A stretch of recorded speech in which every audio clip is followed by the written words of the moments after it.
What's good, y'all? Welcome to another episode, and today we are talking about V8 cars you should buy before it's too late. This list right here is going to be filled with cars that are actually in a price range for people who don't have the biggest budget to get into and people who got an unlimited budget to get into, right? So we're going to hit both y'all, both markets to see if this is something that y'all really like, because if it is, you definitely want to jump into it before the value of these cars either goes up to a point where it just doesn't make sense to purchase, or before they all gone. So without further ado, let's get into this video. Bring it in.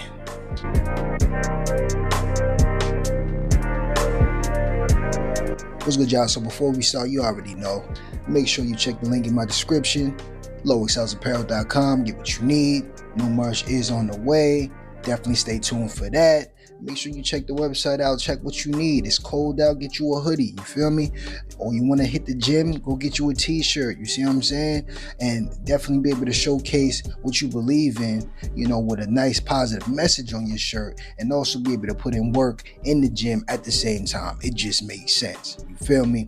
But other than that, you know, make sure you support yourself, support the channel, and look good while you're doing it.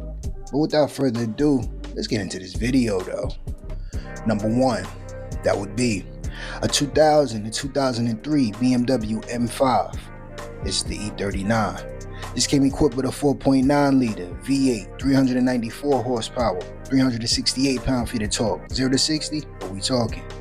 4.8 seconds. So, as y'all may know, this is one of the most legendary BMWs that they've ever created. A lot of people swear by this in particular. They say this M5 right here was the golden era.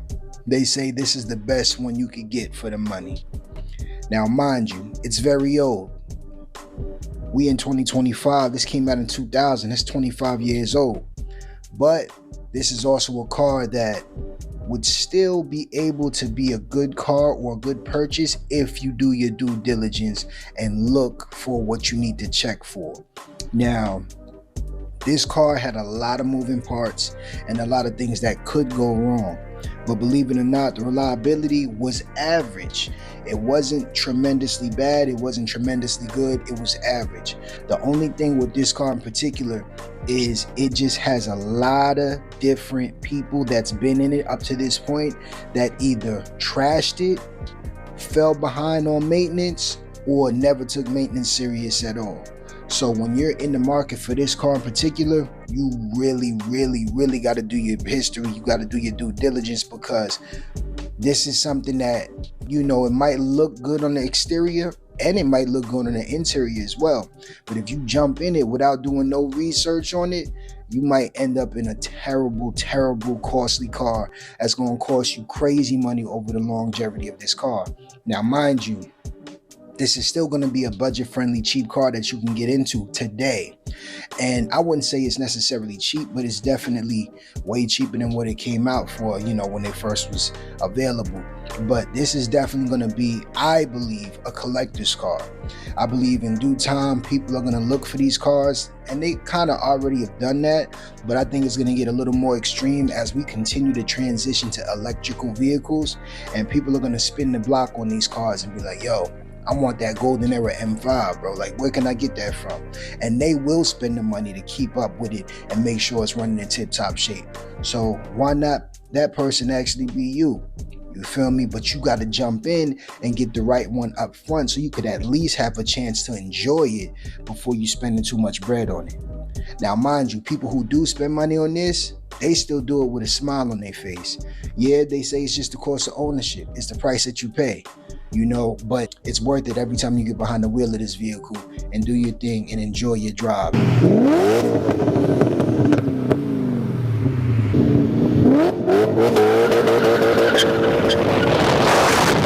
So definitely make sure you do your research on this before you get into it.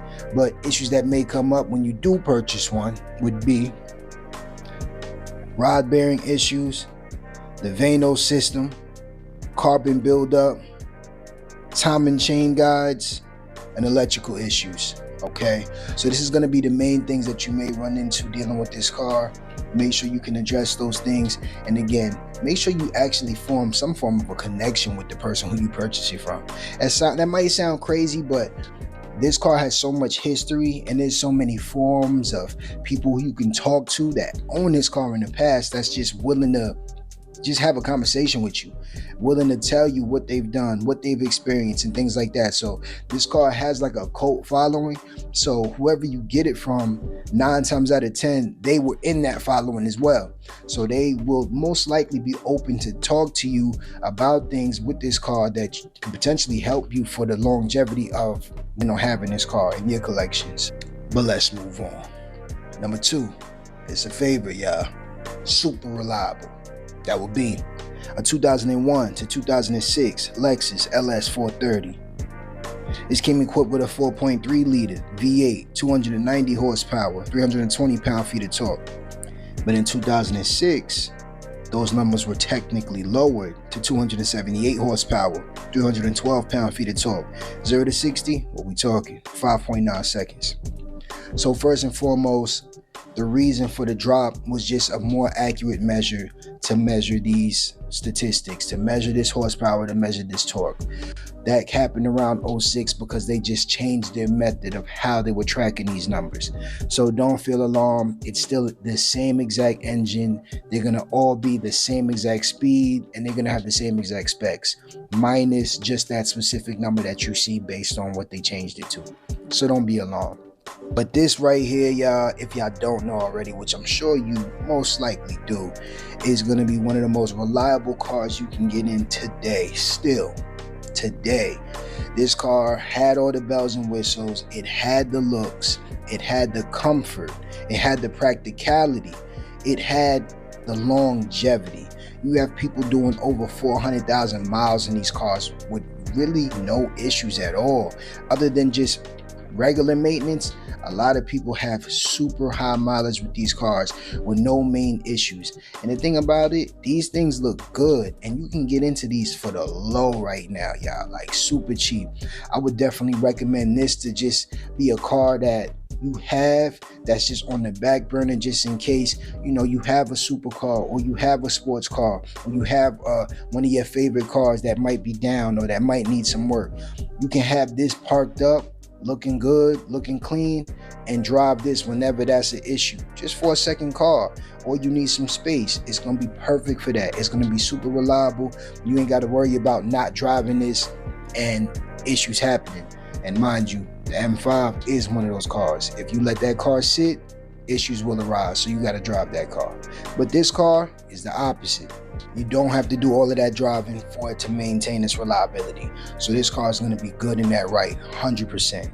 This car actually has great reliability, and it's not often that y'all hear me say that, so this car is different by far. But if you do run into issues, they may consist of a recall on the fuel pump, so just make sure that was addressed. Worn suspension components, so this car is a luxurious car, going over bumps in the soft suspension. You just want to make sure everything is cool with that. They also had an airbag recall, so make sure that was addressed, and just a few electrical issues. So nothing too extreme for this car. This is going to be something that's just going to treat you right. It's going to do everything that you need it to do, and it's going to look good while it's doing it. You can put a aftermarket exhaust on this, make it sound way quicker and faster than it really is. You can lower it. They have so many different variations of people who spent money on this car and made it into what they wanted for themselves.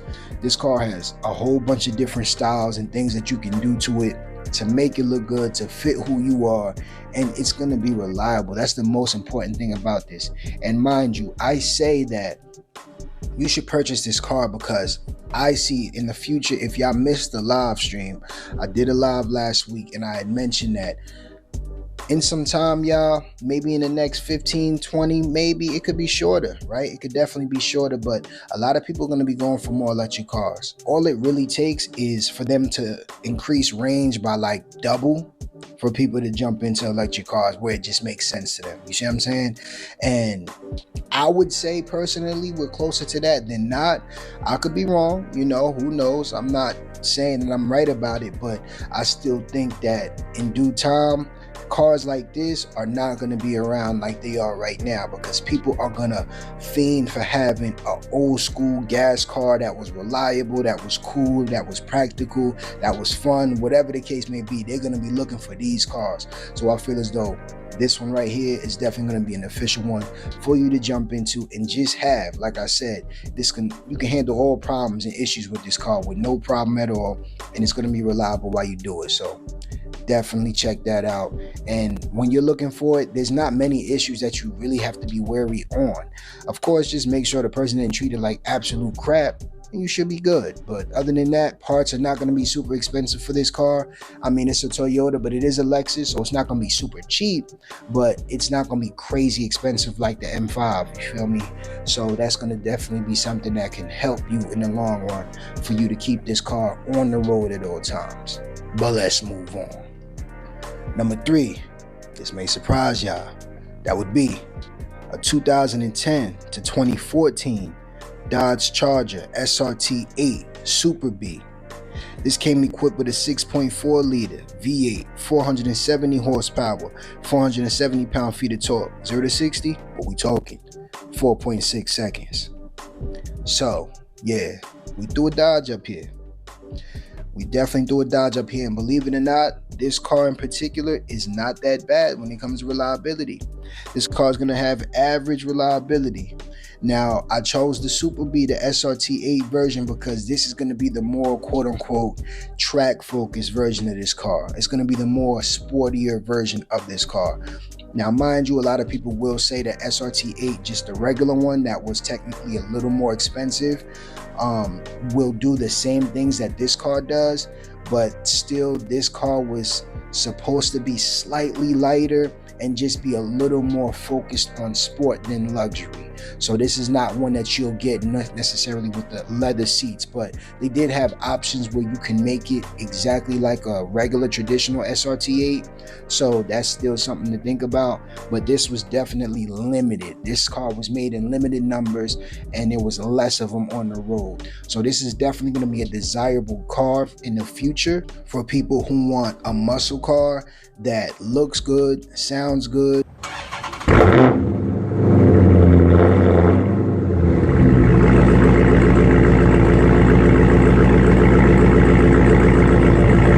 and it's just a little different than the average or common muscle car that's already on these streets today.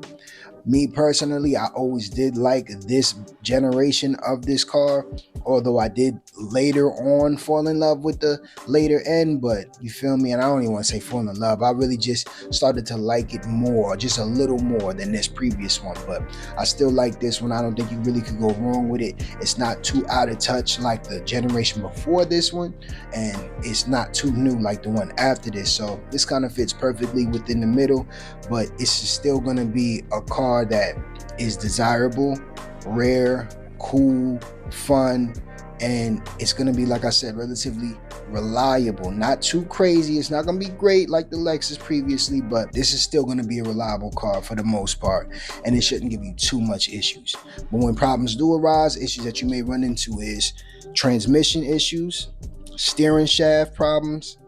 They also had an alternator recall on this, and just electrical issues. So not too crazy, but nothing at all, right? Still things that you want to address. Now, mind you, of course, in the market for this is a muscle car, so you know how people treat muscle cars. They kind of trash them. They be burning through them. But to be fair, this is still the more collector's item or collector's version of this muscle car. So the people who purchase this, they should be people who really care more about this type of car. You feel me? So you at least have that going for you. So definitely have a conversation with them. Make sure that they was on point with keeping this car up to date with its maintenance. You feel me? Make sure they didn't fall behind and really treated it disrespectfully, because if you got a lot of young people that just jumped in it just because it had a V8, you already know what that comes with. But again, this was more of the rare trim of this car, so I don't assume a lot of people who don't care about cars or care about keeping up with cars would actually jump into this one in particular, because one, they couldn't get to it because there wasn't many out there, and two, you really had to know what you was getting to get one of these. So I think that's definitely going to be a good option. And again, I think the value of this car will increase as time goes on, so I think you should jump in it sooner than later. But that's just my opinion. Let's move on. Number 4, we ain't done with Lexus yet. That would be a 2008 to 2014 Lexus ISF. This came equipped with a 5-liter V8, 416 horsepower, 371 pound-feet of torque. 0 to 60, what we talking? 4.6 seconds. So, the ISF, you know, we had to throw it on there. We already did the LS430. We had to throw the ISF on here. This car was really cool when it came out, and it's still really cool today. They did try to come out with a new F Sport version of this car, and technically it's better pretty much in every way other than how we see it. You know, it's not as special. It looks very similar to just a regular common Lexus IS. So it doesn't really have no true personality. But this one right here, we knew when we seen it from the rear, we seen the quad tips on there, we knew. We seen the body kit a little bit on there, the wider fenders, we knew. This car was definitely just more special. It had more of a special feel to it, and I feel as though we appreciated that. A lot of people appreciated that. It came with a very reliable 5-liter V8 engine that also sound good and lets you rev all through the power band of this car, and it really would hit the limiter and sound crazy. This actually had, of course, above average reliability. So you jump into this is something that you can keep for the long term, which a lot of people have done. But at this point, we're at a time now where a lot of these people is like, yo, I've had my fun. I've had this car for a very long time, and I'm ready to get rid of it and get something a little more modern. So if you're in the market for something like this is kind of the perfect time for you to jump into an ISF, and now you can take it over for the next few years, however long you want to keep it. And again, I still personally believe this is more of a collector's item type of car, because Lexus tries to do things like this, but they just don't do it, to me personally, to the level of this one in particular with this ISF. The ISF was just different, you know. It was a small, fast car with a big V8, you know, and it just looked good, it sounded good, and it was reliable. This is just kind of a rare segment of vehicles, you know. They don't really put big V8s in small cars like this anymore. So I do believe this car is going to be another one that continues to rise in value. And to be fair, it is relatively expensive now, but not too crazy. I think it's still ideal to still jump into one of these, and it's not too out of line for you to pay for what they're asking for it right now. But this is still going to be a car that you can appreciate, and it doesn't have the most tunable capabilities for you to do with this car, but that's not really why you get this car. You get this car to just have fun, have something that's reliable, that sound good, that feel good, and it's just, you know, reliable and rare that nobody really has like that. How many ISFs do you see on the road? Not many, even today. You feel me? So this is definitely gonna be a cool car to jump in. And then once again, I do believe the value of this car is gonna continue to go up. So if you can get a good deal on it, I say jump into it. What you got to lose? Not much at all. You got a lot more to gain. Issues that you may run into with this car is engine mounts and carbon buildup, and then a few, you know, electrical issues here and there, possibly just because, you know, the infotainment is out of date comparison to today. But other than that, shouldn't be too many issues. You should be good with this car. It's gonna be a reliable car. It's gonna look good, and it's gonna be rare. So those are things that we definitely appreciate over here. So do your thing. You see this for the low, jump in it. That's just my opinion. Let's move on. Number 5, that would be a 2018 to 2025 Lexus LC 500. This came equipped with a 5-liter V8, 471 horsepower, 398 pound-feet of torque. 0 to 60, what we talking? 4.4 seconds. So this right here is, I feel as though, Lexus's last attempt at making something very special that's underrated. This car is something that nobody really expected. Now, we had the Lexus ISF, right, which is a cool car for its time and just very different. But this right here is almost a modern version of that without all the hype that follows with it.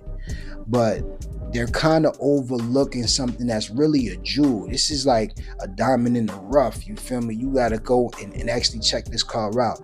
It looks crazy in person. Every time I see this car in traffic, which is rare, I know that I've seen it. I'm like, hey, what's that? Man, that's look crazy. You feel me? This is definitely a car that's going to turn heads anywhere you go. It look good. It sound good. Now, of course, it's muffled because it's more of a luxury car. You could definitely tune that exhaust and make it really sound aggressive. But this is just going to really be, in my eyes, a more modern LFA. You feel me? And although it doesn't have the V10, it ain't going to scream like that. It's still going to be a V8 that screams pretty good as well. It's still going to have a nice tone to it.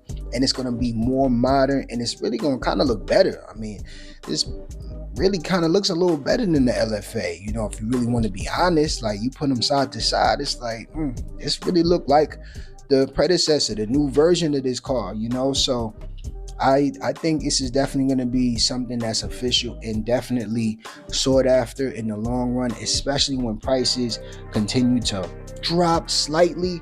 Now, mind you, this is a newer car, so it's still very expensive today, but prices, I do believe, will slightly come down. And I think when prices slightly come down with this car, I think everybody gonna jump all over them because they know this is different. They know Lexus don't really do things like this anymore. This was kind of their last attempt at it, and they're not going to continue to make this car. So why not jump out the window, jump in one of these and really enjoy it?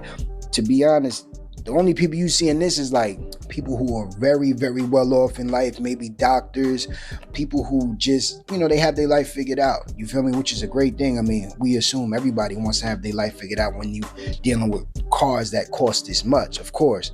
But it's still like a different type of person who jumps in this car. It's not somebody who's a track person, you know, that wants to take this car to the track. It's not somebody who wants to burn the tires and do donuts or things like that. This is somebody who wants to just have something that's really nice, that wants to take care of their stuff and look good in their stuff and pull it out every once in a while and show out. You feel me? So this is not going to be a car that's going to really be driven too hard by most people that actually purchase this car. So when you do jump into the market for these, even 3 years down the line from now, I don't believe this is a car that's going to be getting a lot of wear and tear from the people who own this car because they take care of it. I mean, it's just, it has that type of fan base of people who actually desire this car and jump in it.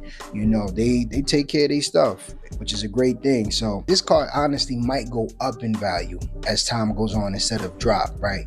And it's up in the air. It's not the easiest to predict, but this is still a different type of car, and I really believe eventually people are going to keep up or catch up with this car because I believe they overlooked it this whole time. So definitely keep your eyes on one of these. Now, you would want slightly newer version of it, not necessarily the 18, because they changed some things around as far as the infotainment and the technology that goes within the car that makes it more user friendly in today's time. So definitely keep an eye on that. Make sure you check that out. But still, other than that, you really can't go wrong with this car. You jump in it, you're gonna be straight. So when it comes to reliability, once again, it's above average. Issues that you may run into is interior squeaking, and like I mentioned before, the infotainment screen.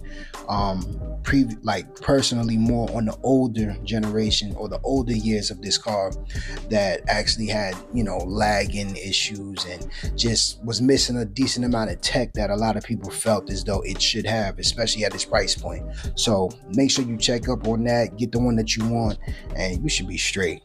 But just like that, y'all, that's my list. V8 cars you should buy before it's too late, but you already know how I do. I always got to drop a bonus on you, and the bonus of the day would be a 2008 to 2014 Audi R8. This came with a 4.2 liter V8, 420 horsepower, 317 pound-feet of torque. But that was for the 2008 to 2009 model. In 2010, they dropped a 5.2 liter V10, 525 horsepower, 391 pound-feet of torque in it. But then in 2013 and 14, they actually upped the power to 550 horsepower, 391 pound-feet of torque. 0 to 60, what we talking? 3.3 seconds. So I know I mentioned that this is actually V8 cars, but to be fair, this was a V8 car, but it actually just transitioned into a V10. Now, this car is definitely going to be sought after for all years, especially the gated manual transmissions. Those are different cars that they definitely don't do anymore. They're not doing that today. And these cars was actually average to above average reliability. These are still cars kind of like that M5 previously, that you really want to stay on top of. You got to make sure you on point with all the things that could potentially go wrong with this car to keep it running official. Because if you let one or two things go by, that's going to turn into 6 or 7 things in no time. And then at that point, instead of spending maybe $1,000 or $2,000 here, you're going to be spending, a couple thousand over here, right? So definitely preventative maintenance for this car is going to be king. You're definitely going to want to keep up with this car at all times and make sure the things is definitely taken care of. But this is going to be a car that turns heads wherever you go at any time.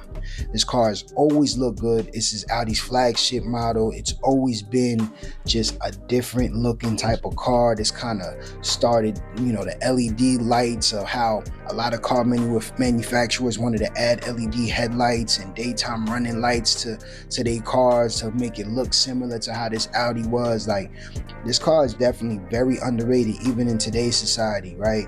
But it's been around for so long that we kind of devalue it a little bit, and we don't treat it with the same, I would say, respect like we used to when it first came out.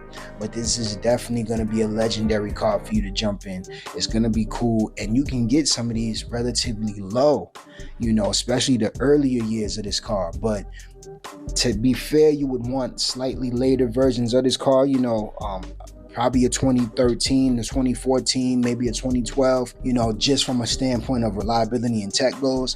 But, if you want to just say, I had one of the first ones, of course, go with the older version.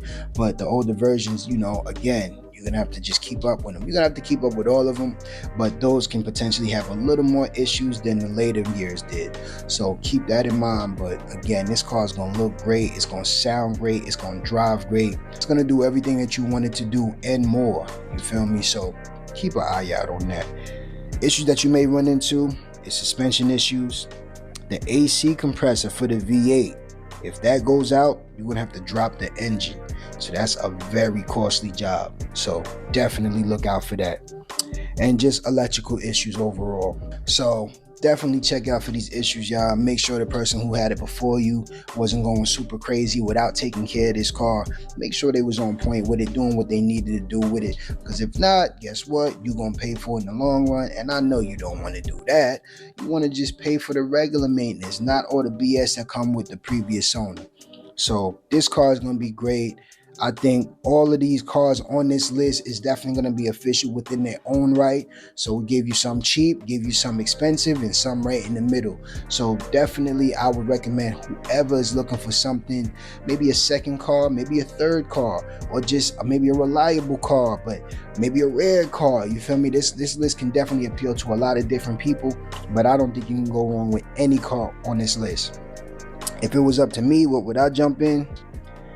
I mean, personally, if I'm gonna spend a lot of money, I'm gonna jump in the R8. I'll be honest with you. I'm gonna jump in the R8, but that Lexus LC is right there. But I gotta take the R8 over that. And if I was, trying to save some money, I might jump in that SRT8 or that LS430. Probably the LS, though, to be fair with you. I almost feel like everybody should own the LS430. Like, it sounds crazy, but at the same time, it don't. You feel me? Like, that should just be everybody's quote-unquote beater car that they just have, just in case their main stuff is not working, because it's that great of a car. You feel me? But that's the list, y'all. Let me know in the comment section below what y'all will go with. And also, if you're looking to fix your car, looking to tune your car, modify your car, make it faster, definitely jump in the link in my description. Check out what we got over there. I got discounts for y'all, whatever you need. All of these parts will get to your crib in a timely manner, get to your shop in a timely manner, and you'll be able to do whatever you need to do with whatever car you need it for, okay? So definitely check that out. And of course, you already know, if you like this video, make sure you share, make sure you subscribe, and just like that, I'm out of here. Peace.